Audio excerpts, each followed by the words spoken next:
ijambo ry'Imana ngira ngo dusomere umurongo umwe gusa uri mu butumwa bwiza bwa Matayo igice ni cya mbere umurongo wa 21. Evanjiri ya Matayo, dore ko ibyo nabyo abantu babipfa. Bavuga ubutumwa bwiza ngo ni umuporo, bavuga evanjiri ngo ni umunyagatulika, ariko sibyo. Evanjiri nibwo butumwa bwiza. Yesu niwe Yesu. Nimvuga Yesu ndaba mvuze Yesu, byose ni kimwe. Umuporo yumvisha avuze Yesu atafati gutoko kuma shetani, ngo ni umunyagatulika ngo no shitani. Nyamara umubwiye gutyo nawe niwe. Kereka niba kuvuga Yesu byahindura umuntu umukristo. Ntabwo kuvuga Yesu byagira umuntu umukristo, no kuvuga Yesu ntibyamubuza kuba umukristo. Yesu ni Yesu, nicyo kimwe. Nitwa Jean, yunyise Yohane nditaba, yunyise John nditaba, byose ni icyingenzi n'uvuzwe uwo ari we. Badusomere uwo murongo dukomeze tudatinze. Matayo igice cya mbere umurongo wa 21.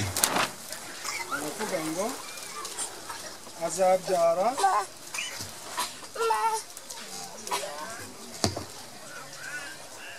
Matayo igice cya mbere umurongo wa 21 haravuga ngo azabyara umuhungu uzamwite Yesu kuko ari uzakiza abantu b'ibyaha byabo. Urakoze cyane. Ni Ikinyarwanda kirumvikana ngo azabyara umuhungu uzamwite Yesu cyangwa Yesu kuko ari uzakiza abantu be ibyaha byabo.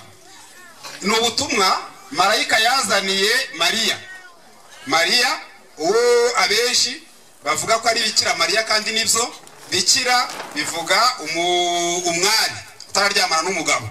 Bikira Mariya, umwari Mariya. Ariko ntabwo iyo ihinduka impamvu yo gutekereza ko Mariya nawe yajyana umuntu ku Mana. Oya, ahubwo marayika aramubwiye ngo wowe urahiriwe kubera ko yaratoranijwe ngo azabyare Yesu. Kuba azabyara Yesu, yaraje Yesu ari umucunguzi wa Mariya nawe. Abantu bajya bateza ko Mariya ngo yajyanywe mu ijuru adapfuye, nabyo sibyo. Ntabwo ari byo. Mariya ni umukiranutsi, ni intungane wizeye Yesu, amaze kumwizera nawe yemerwa n'Imana nguko nawe umwizeye wemerwa n'Imana nguko Mariya yemewe n'Imana binyuze mu kwizera Yesu Kristo. Nandi vuga ko buri ari ubutumwa marayika yazaniye Mariya ngo amubwire ko azabyara Yesu Kristo. Marayika yataramubwiye ari amagambo, yaramuramukije. Aravuga ngo ndakuramutsa Mariya, uje inema uhorana n'Imana. Tubyana njya ntangare y'abantu wabura umuntu ngo senga nawe akaramutsa Mariya. None se nawe baye marayika se naze bagutumye kuri Mariya. Marayika yabwiye yari kumuramutsa, kandi bigiye bagutumye ku muntu uragenda mukabonana. Yohageze uramusuhuza, turi kujyana. Wamara kumusuhuza kumubwira ubutumwa bakubwiye. Nuko marayika yasuhuje Mariya. Ntabwo iryo rero ari isengesho. None se ubwo uvuze ngo ndakuramutsa Mariya, wabusabye Imana ipandaro niba rero urukeneye se? Wabubwiye Imana ikibazo se ubwo wari ufite? Ndakuramutsa Mariya gusa ubu ndabasenze. Ni ikibazo. Ariko ibyo byose ni ibikomoka ku by'abantu bababeshye, babashutse, bababwira ko ukora ugusenga. Uje si ugusenga we. Ahubwo iyo ushaka kubwira Imana uyibwira icyo uyibwira ko ibiri hafi yawe, ibikwegereye, ibiri kumwe nawe. Ntabwo Imana iba kure y'umuntu. Abandi bajya kubaza abandi, bakajya kubwira abandi ngo bari babarize Imana ibyabo. Nukuraguza gushyashya, n'ubupfumu bushyashya. Mu giporo ahenshi baba turiya n'umuhanuzi, uriya n'umukozi w'Imana, ukabuzi ko wibye ukajya kumubwira ngo ajye kukubwira ibyawe. Yaza kukubwira ati none wibye ngo uyu muntu ko Imana imurimo. Wese wagiye utabizi wowe. Urebe kuri igisambo se, urebe kujya wibase. Mpaka babanze babikubwiye bivugirwe mu hundi nuza kumenya ko uri igisambo. Ibyo byose ni amakiringi abantu bahimbye kugira ngo bajijishe cyangwa bayobye abandi. Ariko birakwiriye ngo abantu bave muri ibyo bintu, abantu bave mu rujijo. Biravanga abantu bakwiye kuva mu mwiza, mu mwijima, bakajya mu mucyo. Bakwiye kuva mu rupfu bakajya mu bugingo binyuze muri Kristo, uzo Yesu yakoze. Marayika rero abwira Mariya ko umwana uzavuka azamwita Yesu kuko ari uzakiza abantu be ibyaha byabo. Ni kugira ngo munyumve neza, ni Yesu uzakiza abantu be ibyaha byabo. Nukuvuga ko niba udakijijwe ibyaha na Yezu Kristo nta wundi muntu wabigukiza.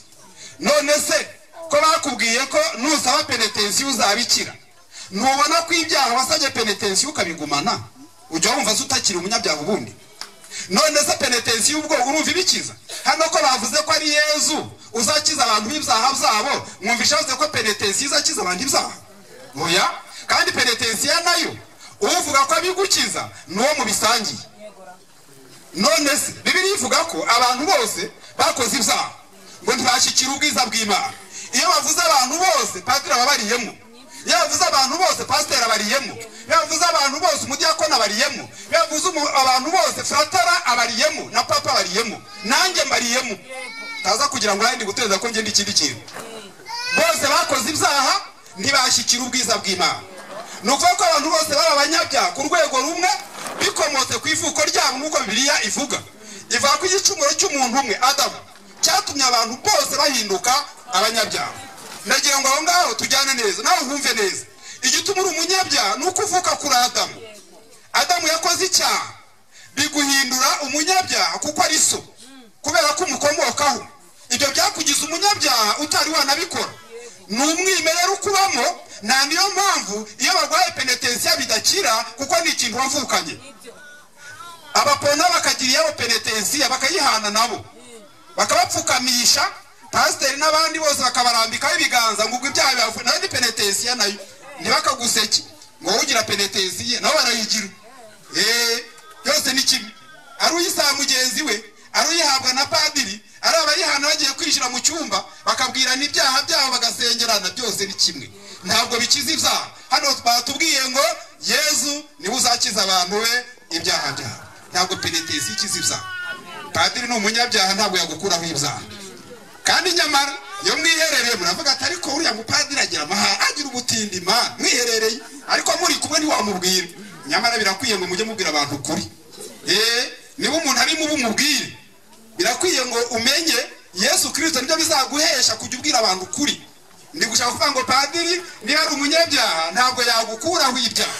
Ikimenyimenyi cyuko atabigukuyeho wese ntujya wumva ko kibifite. Ngaho mpakanya uvuga uti ngiye yabinguye nararikiza. N'urujye twamenya ko bikiza nyine. Ntabwo padiri, ntabwo pasiteri, nanjye n'undi uwo ari we wese ntabwo yagukuraho ibyaha. Ahubwo hano batubwiye ngo Yezu niwe uzakiza abantu be ibyaha byabo. Ni ukuvuga ngo abantu bose baba abanyabyaha bikomotse ku muntu umwe. Nawe uri umunyabyaha bikomotse kuri Adamu. Icyo Adamu yakoze cyakugize umunyabyaha, bikuremamo ubushobozi n'ububasha bwo kubikora, ugakora ibyaha utabikunda, ugakora ibyaha utabishaka, kubera kuvuka ku munyabyaha.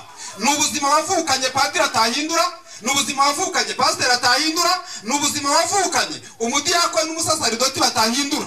Ahubwo Yezu niwe uzakiza abantu be ibyaha byabo. Ubwo bunyabyaha wavukanye nta nibwo buhora butuma wumva uzajya mu muriro. Barakubwira ati niba kubatiza icyaha cy'inkomoko kizakuvaho. Icyo maze kuvuga dukomora kuri Adamu nicyo cyaha cy'inkomoko, kandi icyo cyaha cy'inkomoko nicyo kibyara ibyaha ujya ukora.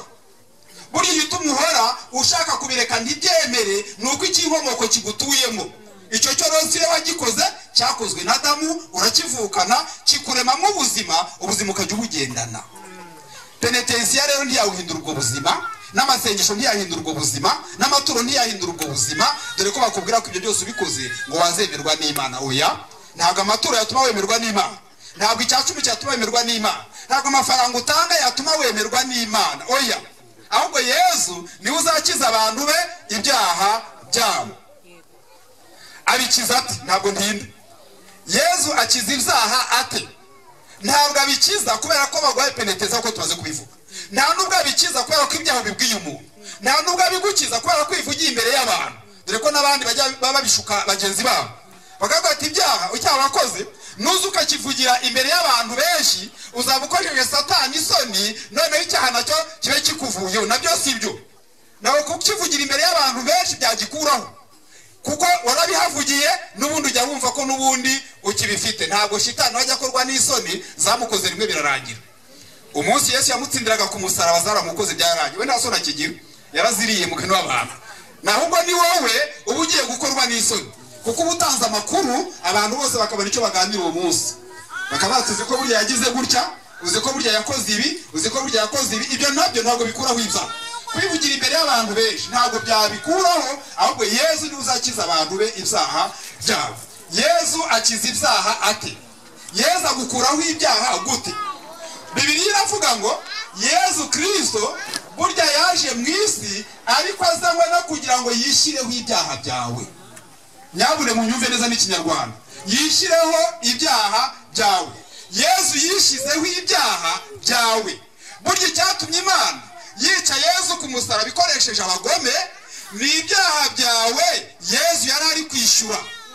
Burya ya misumari bamuteye, burya rya kamba ry'amahwa bamwambitse, kuko ngo bakoze ikamba ry'amahwa cyari icyuma gicuze, bakirashyiraho imishoro, bamushyira mu ruhanga, bagikubitisha ikibingo, amaraso aravirirana. Ariko burya ntabwo Yesu yari ari guhanirwa ibyaha yakoze, ahubwo yari ari guhanirwa ibyaha byawe. Nyamara byari bikwiye gukomeza ubyumve ngo ni ibyaha byawe Yesu yahaniwe. Burya bamumanika bagateramo imisumari, haba ku maboko ndetse bagatera no mu birenge. Burya Yesu yari ari guhanirwa ibyaha byawe. Burya Imana ni wowe yagombaga guhana, ariko kuko Yesu yishyizeho ibyaha byawe, Imana ihana Yesu mu mwanya wawe. Biravuga ngo igihano kiguhesha amahoro cyabaye kuri we. Kandi turi hirya twaje tuvuga ko ngo urwo twari dukwiye rwaramuhamye. Abanyagatulika barabyumva neza. Yesu wemeye gupfa umeze nk'intama, urwo twari dukwiye ni wowe rwahamye. Abo babisha bawe ntibagusoneye. Uri kunyumva? Urwo twari dukwiye ni wowe rwahamye.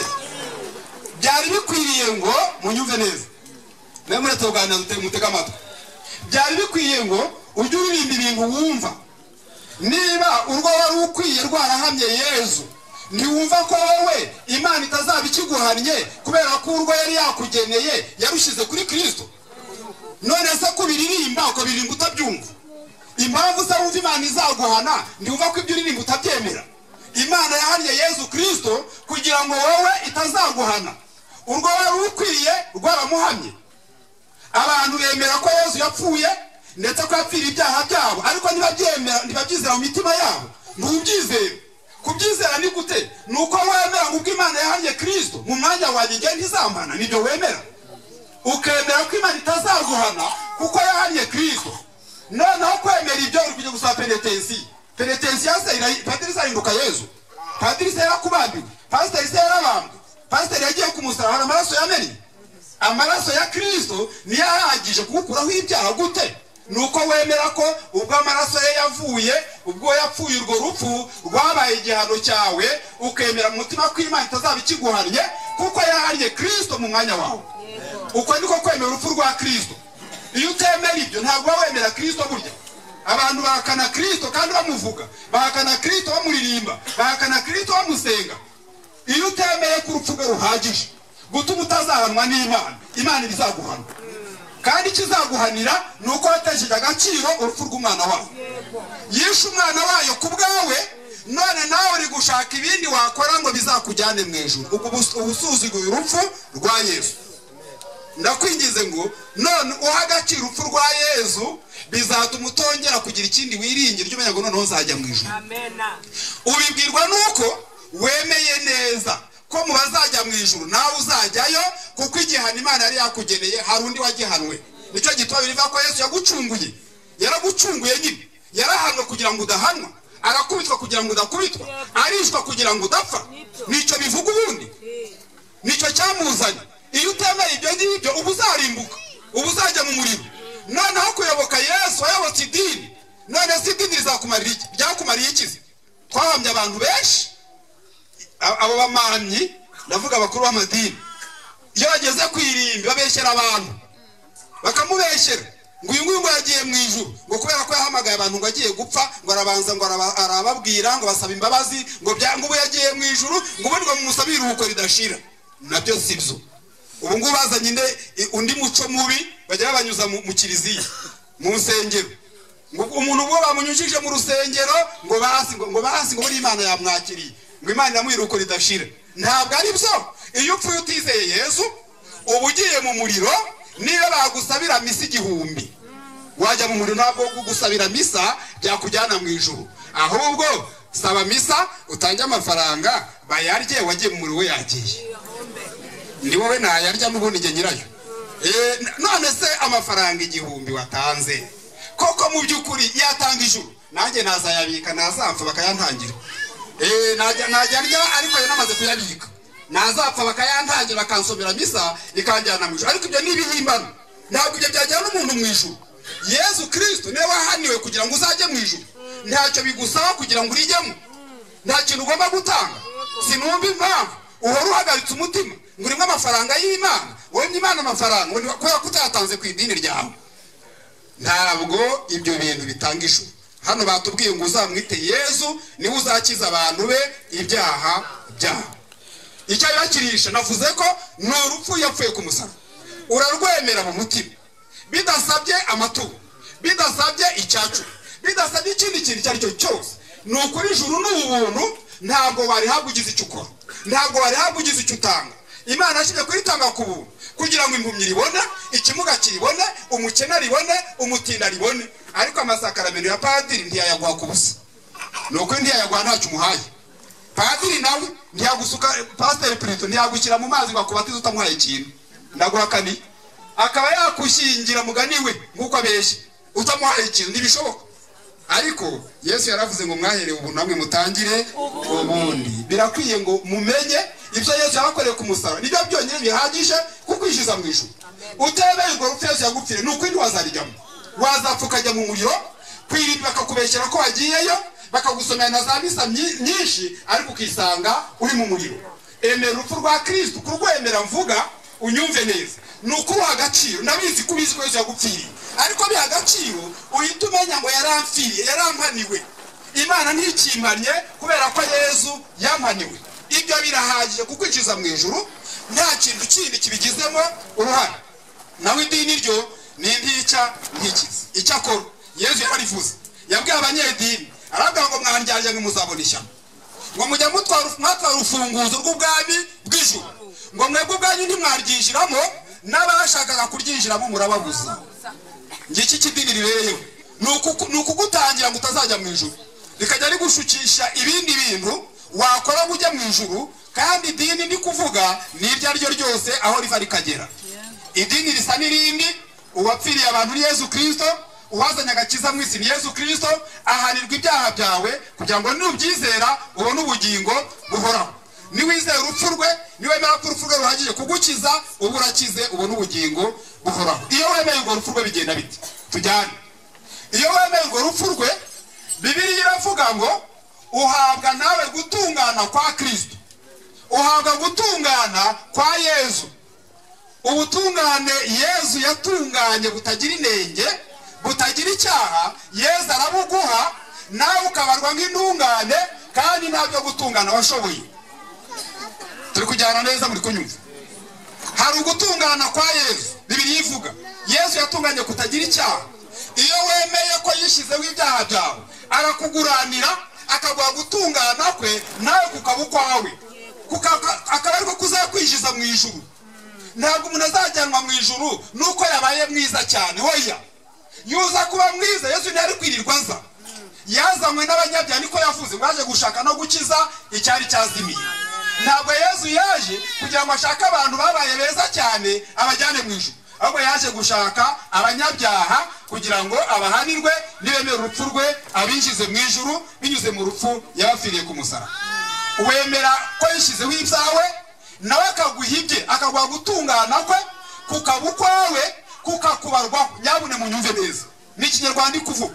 Nk'uko Yesu yishyizeho ibyaha byawe, niko nawe agushyiraho gutungana kwe kugira ngo kuzakujyane mu ijuru. Ni impano y'Imana, niko Bibiliya ivuga ngo mwakijwe n'ubuntu kubwo kwizera. Ntabwo byavuye kuri mwe, ahubwo ni impano y'Imana. Ngo nta nubwo byavuye ku mirimo ngo hatagira umuntu wirarira. Yaba amaturo yajyanaga mu ijuru, abantu mu ijuru bari kuzirata ku bandi. Yari kuzabata ngendishemo kuko natanze menshi, akajya yegeza y'uwaba turi batanze make ntunyicaye iruhande.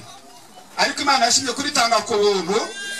Mu kiriya gitabo twasomye hari amagambo Mariya yavuze meza cyane. ngo abakene bahagije ubukire abakungu basezerera amaramasa bagenderaho. Abakene ni bande? N'umuntu wemeye ko nta kintu afite cyamujyana mu ijuru, ntacyo yakora ngo abone ijuru, ntacyo yatanga ngo abone ijuru. Akavuga ati nge nta kintu ngira nagwa ngo mbone ijuru, ndi mamari, nta na gato yafite. Uwo niwe mukene iyo wemerye Yesu yakoze, kubera ko ntabyo ufite Yesu akaguha ibyo ku buntu bikakwinjiza mu ijuru. Abakungu nabo ngo basezerera amaramasa, abakire ngo batahiyaho. Abakire ni bande rero? Babantu bose batura ngo bazajye mu ijuru. Muri abakire muzataha amaramasa, muzajya mu muriro. Kuko niba utekereza ko uzaturuka ajya mu ijuru ugumenye ko ari umuriro. Ubwo buri umukire kandi ugomba kugenda amaramasa ugahitira igihinomu. Abakire ni bande?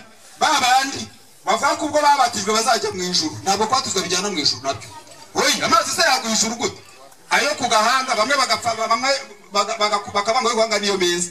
Abandi mu mazi menshi niho Yesu yavuze byose ndi kimwe. Ntakagira ubwirwa akuvuzaho induru ngo nabatijwe mu mazi menshi. Ntabwo bitanga ijuru. Ntabwo bitanga ijuru. Nanjye kera niko banshutse. Barambera tubaziwe guhanga ntuzajya mu ijuru. Ngwino tugushyire mu menshi. Nabandi ndaje da nange ijuru ndarishaka. Bamaze kumushyiramo numva sinahindutse. Numva ndacyari waho. Ngajya no ijuru ntaryo ngira. Yemwe ko mwambere ko ntaryo mfite ngo komeza urwanye bizaza. Ntabwo biza. Cyane kumenye urupfu Yesu yapfiriye ku musaraba ko ari impungano y'ibyaha byawe, ukamenya ko Yesu yahaniwe ibyaha byawe, wabyemera akaguha gutungana kwe, bitari ibyo uri umukire wazataha amaramasa.